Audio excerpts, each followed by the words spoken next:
ಕಳೆದ ವಾರ weekend episode ನಡೆಸಿಕೊಡಕ Kiccha Sudeep ಅವರು ಬಂದಿರಲಿಲ್ಲ ನೋಡ್ರಿ. ಯಾಕಪ್ಪ ಅಂದ್ರ ಅವರು ನಟನೆ ಮಾಡಿರುವಂತ ಚಿತ್ರ ಮಾರ್ಕ್ ತೆರೆ ಕಂಡಿತ್ತು. ಹಾಗಾಗಿ ಆ ಚಿತ್ರದ ಪ್ರಮೋಷನ್ಗಾಗಿ ಮತ್ತು ಬಿಡುಗಡೆಯ ಸಂಭ್ರಮಾಚರಣೆ ಸಲುವಾಗಿ ಕಳೆದ ವಾರ ಬಿಗ್ ಬಾಸ್ ನಡೆಸಿಕೊಟ್ಟಿದ್ದಿಲ್ಲ. ಆದ್ರೆ ಈ ವಾರ ಬಿಗ್ ಬಾಸ್ ನಡೆಸಿಕೊಡಕ ಕಿಚ್ಚ ಸುದೀಪ್ ಸರ್ ಅವರು ಬಂದಿದ್ದಾರೆ ನೋಡ್ರಿ. ವಾರದ ಕತೆ ಈ ಕಿಚ್ಚನ ಜೊತೆ ಕಾರ್ಯಕ್ರಮದಲ್ಲಿ ಏನೆಲ್ಲ ಆಯ್ತಂತ ಕಂಪ್ಲೀಟ್ ಡೀಟೇಲ್ ಆಗಿ ನೋಡೋಣ್ರಿ. ಅದಕ್ಕಿಂತ ಮುಂಚೆ ನಮ್ಮ ಯೂಟ್ಯೂಬ್ ಚಾನಲ್ ಯಾರು ಸಬ್ಸ್ಕ್ರೈಬ್ ಮಾಡ್ಕೊಂಡಿಲ್ಲ ಸಬ್ಸ್ಕ್ರೈಬ್ ಮಾಡ್ಕೋರಿ. ಹಾಗೆ ಬೆಲ್ ಐಕಾನ್ ಮೇಲೆ ಒತ್ತೋದು ಮರಿಬೇಡ್ರಿ. ಈ ವಿಡಿಯೋ ನಿಮ್ಗೆ ಇಷ್ಟ ಆದ್ರ ಒಂದು ಲೈಕ್ ಕೊಡ್ರಿ. ಸುದೀಪ್ ಅವರ ಮಾರ್ಕ್ ಮೂವಿ ನೋಡಿ ಬಂದಿದ್ರ ನಿಮಗೆ ಹೆಂಗ ಅನಿಸ್ತು ಅಂತೇಳಿ ಕಮೆಂಟ್ ಮಾಡಿ ತಿಳಿಸ್ತೀರಿ. ಗಿಲ್ಲಿ ಅವರಿಗೆ ಸ್ವಲ್ಪ ಕ್ಲಾಸ್ ತಗೊಂಡಿದ್ದಾರೆ ಅಂತಾನೆ ಹೇಳ್ಬೋದು. ಈ ಕಿಚ್ಚನ ಪಂಚಾಯಿತಿಯಲ್ಲಿ ಯಾವ ಕಾರಣಕ್ಕೆ ಕ್ಲಾಸ್ ತಗೊಂಡಿದ್ದಾರಪ್ಪ ಅಂದ್ರ ನಾಮಿನೇಷನ್ ಪ್ರಕ್ರಿಯೆಯಲ್ಲಿ ಕಾವ್ಯ ಅವರನ್ನ ಒನ್ ಸೈಡೆಡ್ ಆಗಿ ಸೇವ್ ಮಾಡ್ಕೊತ ಬಂದಿದ್ದಾರೆ ಅಂತ ಹೇಳಿಕೆರೆ ಇಡೀ ಮನೆಯವರೆಲ್ಲ ಕಂಪ್ಲೇಂಟ್ ಮಾಡಿದ್ದಾರ ಗಿಲ್ಲಿ ಅವ್ರ ಮೇಲೆ. ಅದಕ್ಕೆ ಕಿಚ್ಚ ಸುದೀಪ್ ಸರ್ ಅವರು ಕೂಡ ಗಿಲ್ಲಿ ಅವರಿಗೆ ಈ ಪ್ರಶ್ನೆಯನ್ನ ಕೇಳಿದ್ದಾರೆ ನೋಡ್ರಿ. ಅದಕ್ಕೆ ಗಿಲ್ಲಿ ಅವರು ತಮ್ಮದೇ ಆದ ರೀತಿಯಲ್ಲಿ ಅದಕ್ಕೆ ಆನ್ಸರ್ ಕೊಟ್ಟಿದ್ದಾರೆ.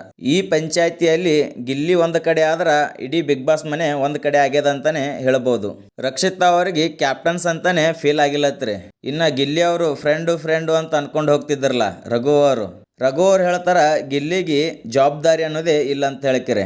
ಇನ್ನ ಅಶ್ವಿನಿ ಗೌಡ ಅವ್ರು ಏನು ಕಂಪ್ಲೇಂಟ್ ಮಾಡಿದಾರಪ್ಪ ಅಂದ್ರ ಗಿಲ್ಲಿ ಅವರು ಕಪ್ ತಗೊಂಡು ಹೋಗ್ತಾರಂತ, ಅದರ ಜೊತೆಗೆ ಕಾವ್ಯ ಅವರನ್ನು ಫೈನಲ್ಗೆ ಕರ್ಕೊಂಡು ಹೋಗ್ತಾರಂತ ಕಂಪ್ಲೇಂಟ್ ಮಾಡಿದಾರ ಅಶ್ವಿನಿ ಗೌಡ ಅವರು. ಸ್ಪಂದನ ಅವ್ರು ಹೇಳ್ತಾರ ಕ್ಯಾಪ್ಟನ್ಸಿ ಆಗಿ ಕಂಟೆಸ್ಟೆಂಟ್ ಆಗಿ ಫುಲ್ ಟಾಕ್ಸಿಕ್ ಆಗಿ ಕಾಣಿಸಿದಾರ ಅಂತ ಹೇಳ್ಕಿರೆ ಸ್ಪಂದನ ಅವರು ಹೇಳ್ತಾರ ನೋಡ್ರಿ. ಸ್ಪಂದನ ಅವರು ಇಲ್ಲಿವರೆಗೂ ಉಳ್ಕೊಂಡಿದ್ದೇ ಹೆಚ್ಚು, ಇನ್ನ ಗಿಲ್ಲಿ ಮೇಲೆ ಕಂಪ್ಲೇಂಟ್ ಮಾಡ್ತಾರ ಇವರು. ಸುದೀಪ್ ಸರ್ ಏನ್ ಹೇಳ್ತಾರಪ್ಪ ಅಂದ್ರ ಓವರ್ ಆಲ್ ಆಗಿ ನಾಮಿನೇಷನ್ ಪ್ರಕ್ರಿಯೆನೇ ಸರಿಯಾಗಿಲ್ಲ ಅಂತ ಹೇಳಿಕೆರೆ ಸುದೀಪ್ ಸರ್ ಅವರು ಹೇಳಿದ್ದಾರೆ ನೋಡ್ರಿ. ಸುದೀಪ್ ಸರ್ ಅವರು ಇನ್ನೊಂದು ವಿಷಯದ ಕುರಿತು ಕೂಡ ಚರ್ಚೆ ಮಾಡಿದ್ದಾರೆ. ಗಿಲ್ಲಿ ಮತ್ತು ಅಶ್ವಿನಿ ಅವರ ಜಗಳದಲ್ಲಿ ಗಿಲ್ಲಿ ಅವರು ಬಹಳ ಓವರ್ ಆಗಿ ಮಾತನಾಡಿದ್ದಾರೆ ಅಂತ ಹೇಳಿಕೆರೆ ಸುದೀಪ್ ಅವರು ಬೈದಿದ್ದಾರೆ ನೋಡ್ರಿ. ಗಿಲ್ಲಿ ಬೇಕಂತಲೇ ಕಾಲ್ ಕರ್ಕೊಂಡು ಜಗಳಕ್ಕೆ ಹೋದ್ರ ಅಶ್ವಿನಿ ಅವ್ರ ಜೊತೆ. ಇಷ್ಟು ವಿಷಯ ಶನಿವಾರದ ಎಪಿಸೋಡಿನಾಗ ಚರ್ಚೆ ಮಾಡಿದ್ದಾರೆ ನೋಡ್ರಿ. ಮತ್ತು ನೋಡುನು ನಾಳಿನ ಎಪಿಸೋಡಿನಾಗ ಏನೆಲ್ಲ ಆಗುತ್ತಾ ಅಂತ ಹೇಳಿಕೆರೆ ಈ ವಿಡಿಯೋ ನಿಮ್ಗೆ ಇಷ್ಟ ಆದ್ರ ಒಂದು ಲೈಕ್ ಕೊಡ್ರಿ. ಇನ್ನ ನಮ್ಮ ಯೂಟ್ಯೂಬ್ ಚಾನಲ್ ಯಾರು ಸಬ್ಸ್ಕ್ರೈಬ್ ಮಾಡ್ಕೊಂಡಿಲ್ಲ ಸಬ್ಸ್ಕ್ರೈಬ್ ಮಾಡ್ಕೋರಿ. ಹಾಗೆ ಬೆಲ್ ಐಕಾನ್ ಮೇಲೆ ಒತ್ತುದು ಮರಿಬೇಡ್ರಿ. ಈ ವಿಡಿಯೋ ನಿಮ್ಗೆ ಇಷ್ಟ ಆದ್ರ ಒಂದು ಲೈಕ್ ಕೊಡ್ರಿ. ಮತ್ತೆ ಸಿಗೋನು ಮುಂದಿನ ವಿಡಿಯೋದಲ್ಲಿ. ಧನ್ಯವಾದಗಳು.